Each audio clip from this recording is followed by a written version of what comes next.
Bonjour, donc je vous fais cette vidéo donc trois semaines après mon opération. Donc opération qui m'a permis de faire l'arrière du crâne et une partie de devant. L'opération donc au préalable par WhatsApp, on vous envoie pas mal de messages pour vous indiquer comment ça va se dérouler. On a tout un fichier PDF où on vous explique comment ça va se passer, toutes les étapes qu'il va y avoir pendant l'opération, pendant le séjour tout simplement, et même après le séjour, donc tout le processus de nettoyage, tout ce processus-là. Le jour où vous arrivez, donc vous allez à l'aéroport, on vous aura indiqué au préalable quelle porte aller. Une fois que vous arrivez à la porte de sortie de l'aéroport, parce que l'aéroport d'Istanbul est assez grand, donc il y a quelqu'un qui vous réceptionne, qui vous amène à un bus, un van de transfert. Ce van de transfert vous amène tranquillement à la clinique. Arrivé à la clinique, bah, tout simplement, on vous fait les premiers tests. Donc on va faire une prise de sang pour voir si vous avez quelconque maladie, quelconque problème qui n'aurait pas été remonté au préalable.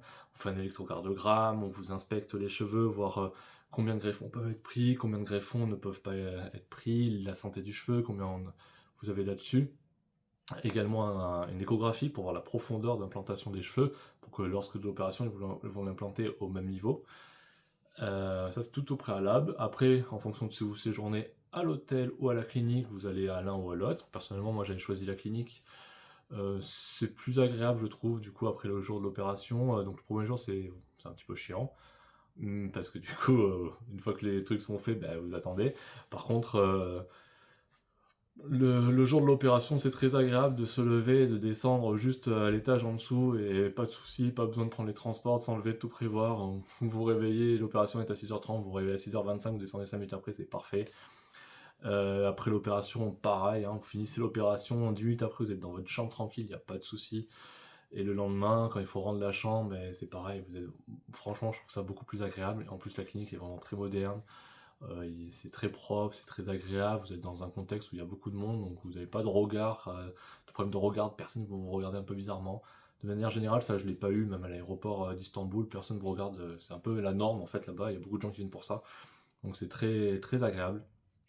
Euh, L'opération en elle-même s'est passée très bien, ça a duré 9 heures, donc j'étais très content, c'était très correct. Niveau douleur, j'ai pas senti grand chose. Je dirais il y a plus un petit bruit de quand on implante les cheveux, un petit bruit de biscotte, ça fait bon. Mais bon, après ça se passe très bien. Quand il y a une quelconque de toute façon douleur qui revient, parce que l'anesthésie peut diminuer au bout de 9 heures, ce qui est normal. On le dit de suite, on dit la zone où on a mal, la doctresse elle nous remet de l'anesthésie, il n'y a pas de souci à ce niveau-là. On vous explique bien à travers des vidéos, donc vous êtes suivi par un traducteur tout le long, on vous explique bien à travers des vidéos tout ce que vous allez avoir à faire par la suite, tout ce qu'il va y avoir à faire pour le traitement. Et sinon, voilà, de manière générale, ça se passe très bien. On vous ramène ensuite à l'aéroport quelques heures avant. Dans mon cas, c'était 3h30 avant mon vol. S'il faut le temps de passer faut le temps de passer la sécurité, il faut savoir qu'il y a 2-3 sécurités à passer. Et l'aéroport est très grand, donc en fonction de où vous êtes, il faut quand même le temps de marcher, sachant que suite à l'opération, vous ne devez pas courir, vous ne devez pas faire d'efforts trop violents, vous ne devez pas vous baisser trop fort. Donc il y a un tas de choses à respecter, donc c'est important de prendre vraiment son temps à l'aéroport, de marcher tranquillement, de pas se prendre la tête, c'est très bien en fait, et ça se passe vraiment très bien.